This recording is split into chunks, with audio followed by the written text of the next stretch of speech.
I look at it and I think that everybody you come into contact with can help shape you personally and professionally, depending on who they are and what their role is. I look at everybody I meet and think there's something that I can take away from that person at whatever level. I've been a jack of all trades all my life. I left school at a very early age. I wasn't academically blessed, so I was keen to get out in the workforce and start working. By chance, there was an opportunity in 1976 to drive a forklift, and in 1983 I then met David Quill one day in the forest. So he offered me a job driving a forklift. So after much soul searching, I decided to take that job. It was obviously one of the best decisions of my life, because in 1984 David offered me the opportunity to supervise the chipping operation. Now, what's interesting about that is that David must have saw something in me that at the time I didn't see in myself. I recognised in Laurie he was a natural leader. Now, I have a very firm view that leaders are not made, they're born that way, and he's one of those guys. I think that coming up from the ground floor for me was the ability to be able to relate to those people. So I could relate to the guy that was working in the sawmill. I could relate to the machine operators. I could relate to the supervisors. The one thing I admire most about Laurie, it's a cliche, but he is a self-made man. Laurie's worked all that way himself.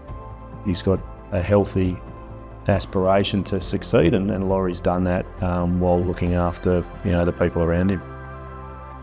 If I have to choose one thing that's the most important aspect of your role in your personal but professional capacity, and that is relating to people, managing people, gaining the respect, gaining the trust, being fair and reasonable all the time in their eyes.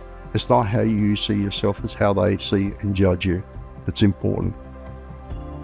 What I enjoy about mentoring is the opportunity to work with people who you can see really want to promote themselves, really want to learn, and especially given my pathway, I think there's pathways for other people who don't see it, but have the potential, and it's recognising that potential.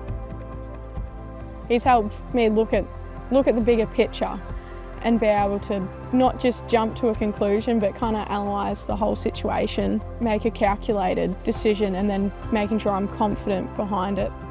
Yeah, very generous and always willing to help, and always challenging in a positive way that wants to make you think outside your square and get outside your comfort zone. Young ones wouldn't know that they're being mentored by him, but he just does it. He just does it. And that's true leadership, just bringing others and building capacity in others and bringing them along for that journey.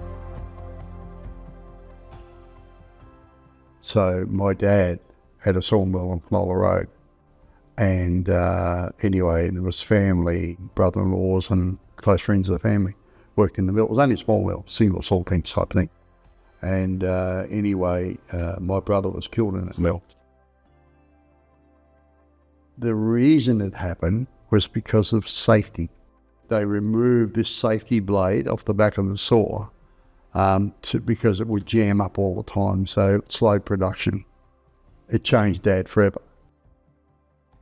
Dad always said it should have been me. It should have been me. As a manager, one of the things you fear the most is that someone will be seriously injured or there's a fatality on your watch. Because it'll always haunt you. It'll always be, what could I have done? What should I have done better that would have prevented that? And that's the thing that's always driven me. We originally met on the Regional Plantation Committee, and then of course there was the Green Triangle Freight Action Committee. But we all had a common thread. It was the safety of our community and the safety of the industry. And getting good outcomes was, what drove us. Over the time, we've got about $380 million for road and bridge improvements in the Grand Triangle. So a really significant impact. We see that collaborative effort does drive better outcomes, and it's been proven. All of that has lifted the profile of our industry and how government sees us and supports us. Whether it's the Premier of the state to an operator of a machine and everyone in between, Laurie can find a connection and have a reasonable conversation and communicate well at all levels. My legacy, I'd like to be seen as someone who was passionate about the industry, passionate about the people. I think that not only looking at where we've come from and where we are today, but also about where we see ourselves going forward. And I'm excited, I really am excited about the future for our industry.